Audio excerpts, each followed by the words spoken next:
We live in the most connected era in human history. Billions of people are just a click away.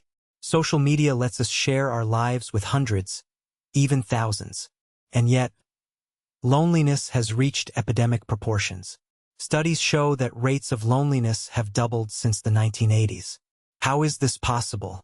Today, we're exploring the psychology of loneliness in the modern age, and why being connected isn't the same as feeling connected. First, let's understand what loneliness actually is. Loneliness isn't the same as being alone. You can be surrounded by people and feel desperately lonely. Loneliness is the gap between the connections you have and the connections you need. It's a signal from your brain that something essential is missing, that your social needs aren't being met. Evolutionarily, loneliness served a purpose. Humans needed groups to survive. Being isolated from the tribe meant danger, from predators, from starvation, from the elements. So our brains developed loneliness as an alarm. Get back to your people or face serious consequences. The problem is, in the modern world, that alarm can go off even when we're technically safe. Here's the paradox of modern connectivity. Social media gives us the illusion of connection without the substance.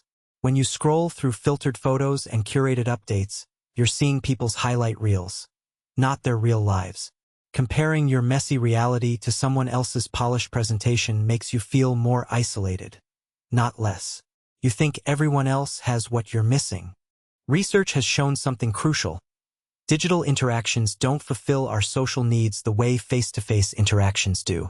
When you're with someone in person, your brain releases oxytocin, the bonding hormone. Eye contact, touch, shared laughter. These create neurological changes that texts and likes simply cannot replicate. We're starving for real presence in a world of digital noise. Loneliness creates a vicious cycle. When you feel lonely, your brain goes into self-protection mode. It starts scanning for social threats, making you more likely to perceive rejection even where none exists. You might push people away before they can hurt you, or interpret neutral behavior as hostile. The very thing you need, connection, becomes the thing you fear most. The health effects of loneliness are staggering. Studies show that chronic loneliness is as damaging as smoking 15 cigarettes a day. It increases inflammation, impairs immune function, disrupts sleep, and accelerates cognitive decline. Loneliness isn't just an emotion, it's a public health crisis. Your brain is right to treat disconnection as dangerous. Modern life has removed many opportunities for incidental connection. We work remotely, order food through apps, and stream entertainment alone. Communities have fragmented. The places where connection used to happen naturally, churches, clubs, neighborhood gatherings, have declined. We've optimized for convenience and accidentally optimized out human contact. So how do we break the loneliness cycle? First, recognize that building meaningful connections takes time and intentionality. You can't just wait for connection to happen, you have to actively create it.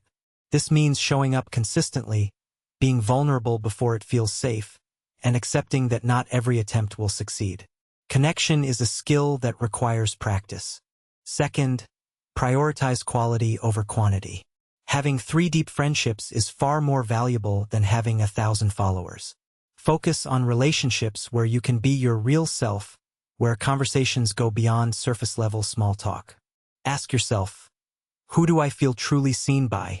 Invest in those connections. Let the superficial ones fade. Third, contribute to something larger than yourself. Join groups, volunteer, find community through shared purpose. When you're working alongside others toward a common goal, connection happens naturally. It's not about finding people who are exactly like you. It's about finding people who care about what you care about. Remember, loneliness is not a personal failing. It's a fundamental human need that has become harder to meet in our modern world. The fact that you feel lonely means you're human, and that your need for connection is healthy and normal. The answer isn't to stop needing people. It's to build bridges in a world that often makes us feel like islands. Subscribe for more psychology insights.